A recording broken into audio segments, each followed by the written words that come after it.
Selamat datang di channel saya Serangga Gatal. Jangan lupa di subrek, like and share. Mimin doakan semoga kita sehat semua. Oke, kita mulai. Formasi roh pengorbanan darah, formasi besar kuno yang secara pribadi diatur oleh Bai Changhen, kepala sekolah generasi ketiga Kungsian Jianlou. Sekarang, kekuatan formasi ini dikendalikan oleh Chu Xiu. Meskipun kekuatannya belum mencapai level terkuat, kekuatannya masih sangat menakutkan sehingga Tong Xinghai, Cheng Zhen, dan yang lainnya merasa putus asa. Namun, saat ini, dengan satu pedang, Sui memotong sosok iblis yang diubah oleh formasi ini. Ini tidak bisa dipercaya. Tanpa menunggu reaksi. Saat Sui mengayunkan pedangnya, pedang Qi yang berasal dari kekuatan terlarang yang tidak jelas naik ke langit dan jatuh ke dalam kehampaan. 17 sosok monster bergegas lainnya dengan mudah terbelah seperti gelembung besar, dan berubah menjadi cahaya dan hujan. Ledakan. Semburan besar cahaya dan hujan yang runtuh menyebar seperti badai yang mengamuk. Ini menakutkan. Tong Xinghai, Cheng Zhen, dan yang lainnya semuanya ngeri. Dan Hua Tradefeng akhirnya mengerti pada saat ini, pola rune berwarna bening yang diukir di gerbang istana oleh Sui sebelumnya tampaknya tidak mematahkan kekuatan terlarang di gerbang, tetapi sebenarnya sama seperti kunci, itu memberi Sui kemampuan untuk mengendalikan kekuatan larangan itu. Kamu benar-benar dapat menggunakan kekuatan, 9 segel absolut, yang ditinggalkan, Kaisar Setan Pemburu. Chu Xiu benar-benar tidak bisa tenang, dan wajahnya mendung dan tidak pasti. Dia memiliki kesempatan untuk menang, dan dia yakin bahwa dengan kekuatan formasi roh pengorbanan darah, dia dapat melenyapkan semua lawan. Saya tidak pernah berpikir bahwa Sui dapat dengan mudah mengalahkan pembunuhnya.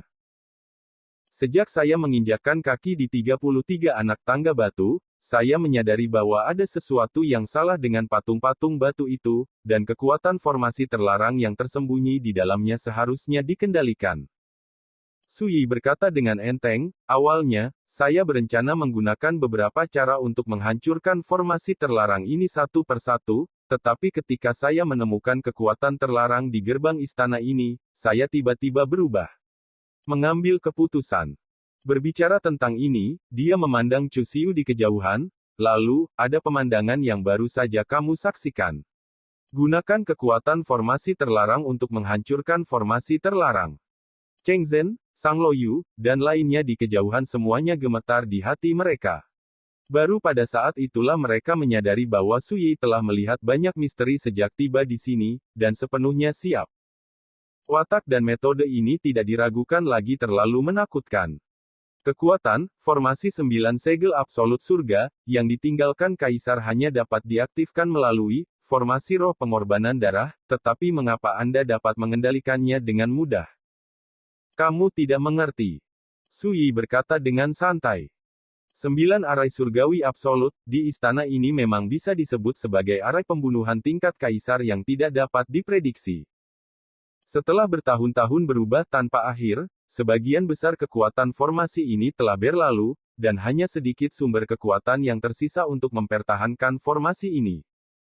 Dalam keadaan seperti itu, selama Anda menembus inti misteri formasi ini, Anda dapat dengan mudah mengontrol semua misteri dan kekuatan formasi ini melalui rune. Apakah rekan Taoisu benar-benar berpikir dia telah menang? Chu Xiu tidak bisa menahan cibiran. Sui menjawabnya dengan pedang kasar. Sebuah pedang Qi menebas ke arah Chu Xiu di kejauhan. Sui, kamu jahat padaku, lain kali aku melihatmu, aku akan membiarkanmu merasakan metode Chu Xiu-ku. Suara itu masih bergema, dan seluruh tubuhnya ditutupi oleh energi pedang yang besar. Ledakan. Terlihat dengan mata telanjang, tubuhnya langsung terbelah menjadi potongan-potongan yang tak terhitung jumlahnya. Ketika mereka melihat adegan ini, Tong Xinghai, Cheng Zhen dan yang lainnya gemetar ketakutan, tetapi mereka tidak bisa tidak bertanya-tanya, mereka sudah mati, bagaimana kita bisa membicarakan pertemuan berikutnya? Flower Tradewin juga sama bingungnya, dan langsung bertanya. Ini bukan identitasnya. Sui berkata, mengulurkan tangan dan meraih, semua fragmen yang diubah menjadi tubuh Chu Xiu ditangkap dari udara. Jika Anda perhatikan lebih dekat, pecahan-pecahan itu adalah serbuk besi yang hangus. Tidak heran orang ini menolak untuk menembak dari awal sampai akhir. Ternyata hanya boneka yang disempurnakan dengan metode rahasia. Su Yi menghina untuk berbicara. Wayang. Hua Tradefeng tercengang dan berkata dengan tidak percaya, bagaimana orang yang hidup sebesar itu bisa menjadi boneka. Bersama dengan obatnya, melalui berkah dari teknik unik dan kekuatan mantra rahasia, golem yang disempurnakan tidak berbeda dengan orang yang masih hidup. Su Yi berkata dengan santai, untuk mengendalikan boneka itu, kamu juga perlu menggunakan sihir jiwa untuk memotong salah satu kekuatan jiwamu sendiri dan mengintegrasikannya ke dalam tubuh boneka. Dengan cara ini, boneka itu seperti sihir. Wayang, itu seperti inkarnasi dari diri sendiri, memiliki kebijaksanaan, spiritualitas dan vitalitas.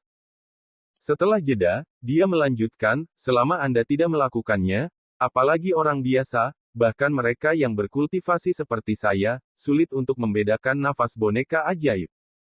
Setelah mendengarkan, Hua Tradefeng tidak bisa menahan diri untuk tidak kagum. Golem, dia belum pernah mendengar hal semacam ini sebelumnya, tetapi Su Yi tidak hanya mengetahuinya, tetapi juga sepertinya tahu segalanya tentang pembuatan golem. Suara mendesing. Suara mendesing. Pada saat ini, Rong He dan Yun Bo di kejauhan tiba-tiba melarikan diri ke kejauhan bersama. Su Yi melirik mereka dan melambaikan lengan bajunya. Ledakan. Tong Xinghai, Cheng Zhen, dan lainnya, yang awalnya berencana mengambil kesempatan untuk melarikan diri, melihat pemandangan ini, dan hati mereka menjadi dingin. Su Yi sebelumnya cukup kuat untuk memiliki kekuatan untuk membunuh mereka semua. Sekarang dia juga mengendalikan 9 formasi surgawi absolut, seolah-olah dia adalah pemilik istana yang megah ini. Dan orang-orang ini, seperti ikan di atas talenan, hanya bisa disembeli dan diambil. Kalian berdua juga penghuni liar, tetapi kamu bersedia melayani Chu Xiu sebagai tuannya. Mungkinkah kamu berasal dari dunia yang sama? Su Yi meletakkan tangannya di belakang punggungnya, menatap Yun Bo dan Rong He yang ditekan ke tanah. Paman Yun menunjukkan ketakutan dan berkata dengan suara gemetar, Su Yi, saya menyarankan Anda untuk membiarkan kami pergi, jika tidak, ketika Dewa Tuanku muncul.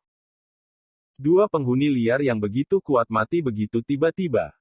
Su Yi sedikit mengernyit, apakah ada mantra terlarang di dalam jiwa?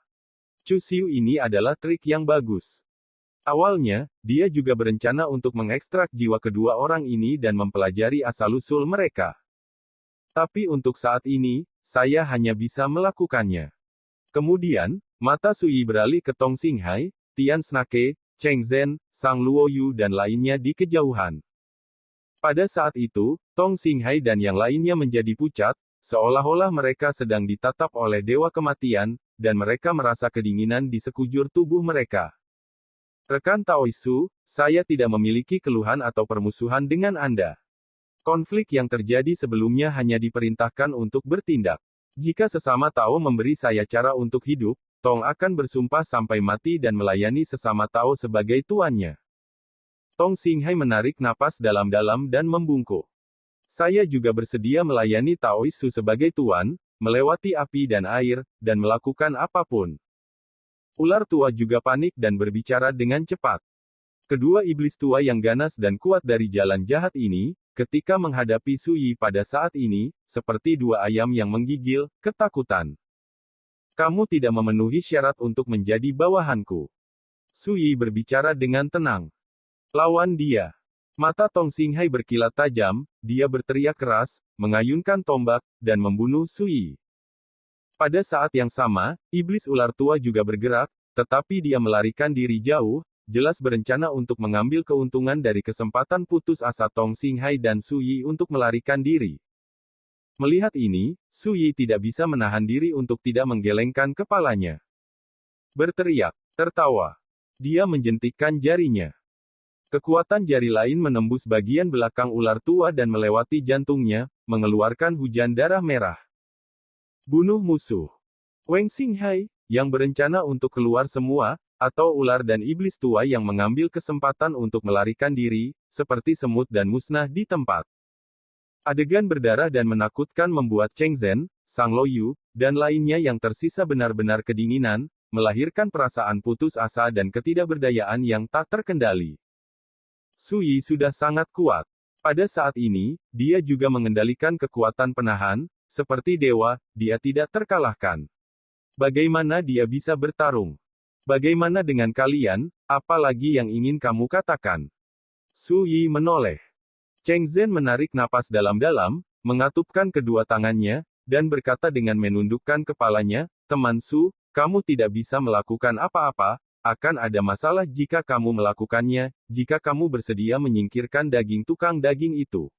Pisau, biarawan malang itu bisa bersumpah demi hidup, mulai sekarang di masa depan, kuil Sanglin tidak akan pernah bermusuhan dengan sesama penganut Tao. Setelah jeda, dia mengangkat kepalanya sedikit dan menatap Su Yi dengan tenang, "Jika sesama Taois bersikeras melakukan ini, di masa depan, saya khawatir saya akan menderita tanpa henti karena pergi ke kuil Lin." Kebencian dan balas dendam. Di belakangnya, ada juga dua biksu parubaya yang berdiri. Pada saat ini, mereka semua memandang Su Yi, menunggu Su Yi membuat keputusan. Tetapi melihat Su Yi mencibir dengan jijik, "Selama kamu tidak takut dihancurkan, kamu bisa datang kepadaku di kuil Sanglin." Dalam sekejap mata, musuh-musuh ini akan dihancurkan, dan jiwanya akan tersebar, semudah memanen daun bawang. Pada akhirnya, hanya Sang Luo yang tersisa. Di belakangnya, Si E Gujian berdengung dan bergetar hari itu, dan sepertinya mencium ancaman. Ketika Su Yi melihat ke atas, Sang Luoyu sangat ketakutan sehingga dia segera menghunus pedangnya dan berteriak histeris. "Su Yi, saya akui bahwa saya telah menyinggung Anda sebelumnya, tetapi itu adalah pertempuran kehendak. Jika Anda benar-benar memikirkannya, tidak ada kebencian yang mendalam antara Anda dan saya, mengapa Anda tidak bisa mengangkat tangan dan melepaskan kuda saya?" Flower Tradewin tercengang. Dia tidak menyangka bahwa ketika dia memohon belas kasihan dalam bahasa Sang Luo, dia sangat bersalah, marah, dan benar, seolah-olah dia adalah korban yang paling tidak bersalah. Setelah memikirkannya, Hua Xinfeng berkata sambil tersenyum, "Pelacur kecil, jika kamu berlutut dan menamparkan dirimu sendiri 108 kali, aku dapat membantumu untuk bersyafaat dengan Su Gongzi, setidaknya ketika kamu mati, kamu bisa bahagia dan tidak harus sangat menderita." Sang Luoyu menggigit bibir ceri, wajahnya pucat, dan dia hanya menatap Su Yi, mengabaikan Hua Tradefeng. "Wanita tahu wanita terbaik," Hua Tradefeng mengatakan ini, hanya untuk mengambil kesempatan ini untuk mempermalukannya. Terlebih lagi, bagaimana mungkin Sang Luoyu tidak tahu bahwa Su Yi lah yang benar-benar memutuskan hidup dan matinya. Saya melihat Su Yi berkata dengan ringan, "Saya akan memberi Anda pilihan, mati, atau saya akan menghapus basis kultivasi Anda dan mengambil pedang kuno Tianxi di tubuh Anda. Anda berjuang sendiri, pilih satu untuk Anda sendiri." Tubuh Sang Luoyu sedikit gemetar, baru saja akan mengatakan sesuatu. Su Yi menyela, "Jika kamu berbicara omong kosong, aku akan membunuhmu sekarang."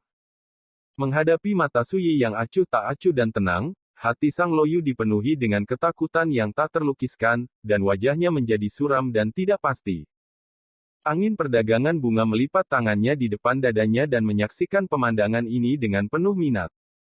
Pilihan yang diberikan Su Yi tidak diragukan lagi kejam. Jika Anda memilih kondisi kedua, Anda mungkin tidak mati, tetapi bagi seorang praktisi bahasa Sang Luo, itu lebih tidak nyaman daripada membunuhnya. Bayangkan, alasan mengapa dia bisa menjadi legenda generasi muda Dakin adalah karena kultivasinya sangat luar biasa, dan yang kedua adalah dia telah dikenali oleh pedang kuno Tianxi. Ketika dia kehilangan basis kultivasinya dan pedang kuno Tianxi, dia akan dirobohkan seperti peri tinggi dan akan kehilangan semua yang dia miliki di masa lalu. Pada saat itu, dia akan menghadapi siksaan dan pukulan paling kejam.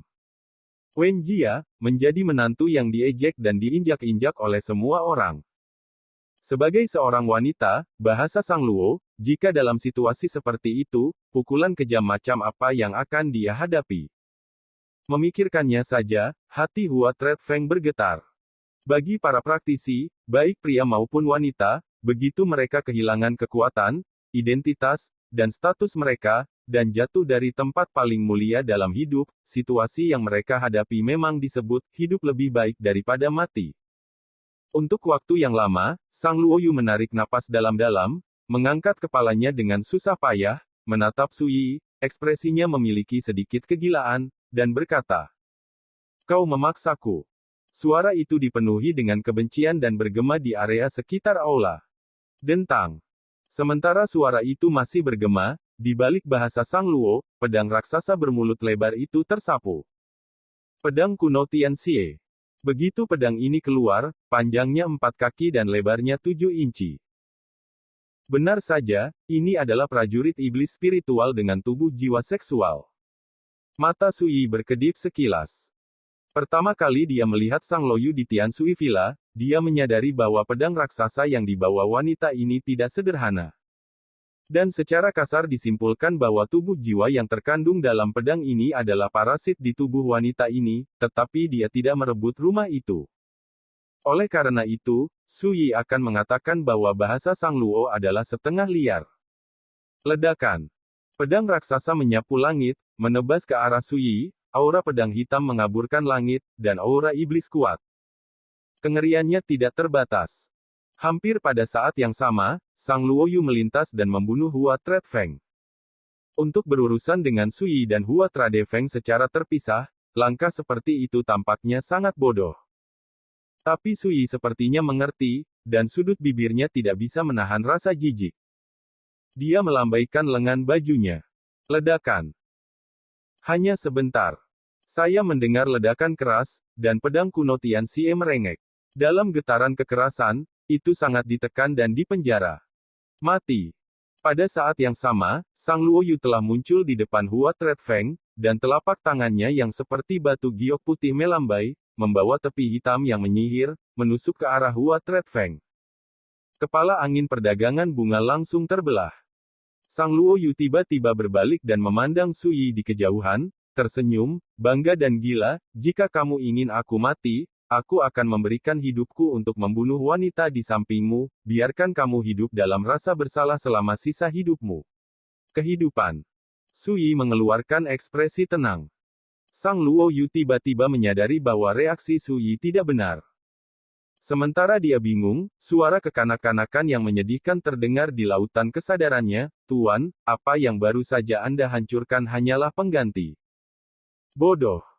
Sang Luo disambar petir, dan berkata dengan tak percaya, "Apa-apaan ini?"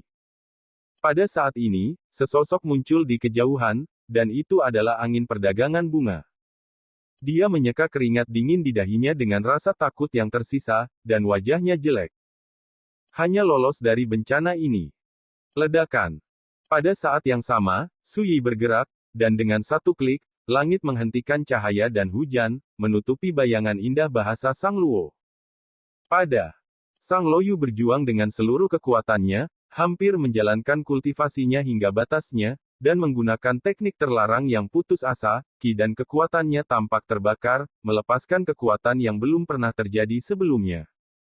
Tetapi di bawah penindasan kekuatan penghalang seperti itu, semua perjuangannya seperti lengan pria yang menghalangi mobil, dan kekuatan yang dilepaskan oleh tubuhnya dihancurkan seperti pohon busuk. "Xieling, selamatkan aku!" Sang Luo berteriak ngeri. Ledakan. Hantu hitam bergegas keluar darinya, seperti seorang gadis kecil, tetapi ada napas iblis hitam yang mengerikan di sekujur tubuhnya, dan dia tidak terbatas. Tetapi ketika menghadapi kekuatan penahan, dalam sekejap mata, gadis kecil itu berteriak kesakitan, meringkuk dan menggigil. Ini. Sang Luo benar-benar putus asa.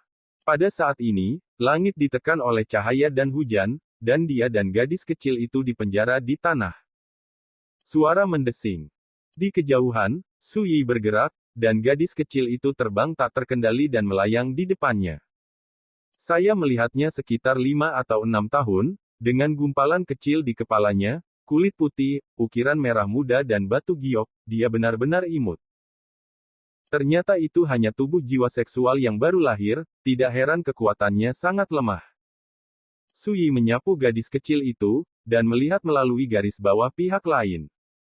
Prajurit spiritual, juga dikenal sebagai Lingbao. Beberapa harta spiritual yang sangat langka, setelah dipelihara dan ditempa oleh para kultivator, dapat melahirkan kesadaran spiritual. Lebih jauh, kesadaran spiritual dapat diubah menjadi tubuh jiwa seks yang memiliki kebijaksanaan dan spiritualitas tertentu. Memeliharanya selangkah demi selangkah. Dan setelah tubuh jiwa seks tumbuh, itu bisa berubah menjadi jiwa harta. Dengan kata lain, di mata praktisi, mereka adalah hal-hal spiritual seperti jiwa pedang, jiwa pisau, dan jiwa senjata. Pada titik ini, itu sudah menjadi harta spiritual tingkat atas. Anda tidak dapat menemukannya. Pedang roh dengan jiwa pedang sudah cukup untuk membuat biksu spiritual memenggal kepalanya, dan membuat hati kaisar juga bergerak. Kengerian kekuatannya jauh dari sebanding dengan harta roh biasa. Gadis kecil di depannya adalah tubuh jiwa seks, yang diubah dari kesadaran spiritual, yang bahkan lebih baik daripada iblis yang menangkap Su Hongli. Selain itu, gadis kecil itu sudah memiliki kemungkinan untuk tumbuh menjadi harta karun dengan potensi besar. Namun, gadis kecil itu jelas baru saja lahir dari pedang kuno Sie hari itu, dan kekuatannya sangat lemah. Ini seharusnya menjadi alasan mengapa Sang Loyu tidak khawatir akan dibawa pergi. Menghadapi tatapan cermat Sui, gadis kecil itu menggigil, menjadi lebih ketakutan dan gelisah. Dentang. Beraninya gadis kecil itu menolak, dia melebur ke dalam pedang kuno Tianxie dengan sekejap. Di kejauhan, tamparan keras terdengar. Aku melihat Hua Tradefeng maju dan menamparkan wajah Sang Luoyu yang dingin dan cantik. Tamparan ini, kamu tidak punya mata. Wajah cantik Sang Luoyu, yang seputih lemak, tiba-tiba menjadi merah dan bengkak, dan dia berteriak dengan marah, jika kamu memilikinya, kamu akan membunuhku. Tamparan lain. Angin perdagangan bunga berkata, tamparan ini, aku tidak tahu bagaimana cara memukulmu. Hua Tradefeng jelas mengumpulkan kemarahan, dan menamparkan wajah Sang Luo begitu saja. Kepalanya merah dan bengkak seperti kepala babi. Mulutnya pecah-pecah, giginya copot, dan dia tidak bisa berbicara. Orang dahulu berkata baik, wanita yang menyiksa wanita hanya akan lebih kejam daripada pria. Sui di kejauhan tidak tahan melihatnya, dia menggelengkan kepalanya dan berkata, bunuh saja dia. Baiklah. Sebagian besar kemarahan di hati Hua Tradefeng telah dibuang, dan dia khawatir jika dia bertarung lagi, itu akan meninggalkan kesan buruk pada Sui. Inti dari bahasa Sang Luo. Ketika pedang dihunus, Sang Loyu, seorang legenda generasi muda Dakin, meninggal dalam penghinaan dan keputusasaan yang tak ada habisnya. Hua Tradefeng menyingkirkan pedang panjangnya, berlari ke arah Sui, menundukkan kepalanya dengan malu, dan berkata, kamu membuatku tertawa, jika bukan karena bajingan ini yang membuatku marah, seperti temperamenku yang baik, aku biasanya tidak akan repot-repot menyiksa musuh seperti ini. Sekian dulu update-annya, tunggu lanjutannya di channel saya Serangga Gatal, di subscribe ya guys. Terima kasih.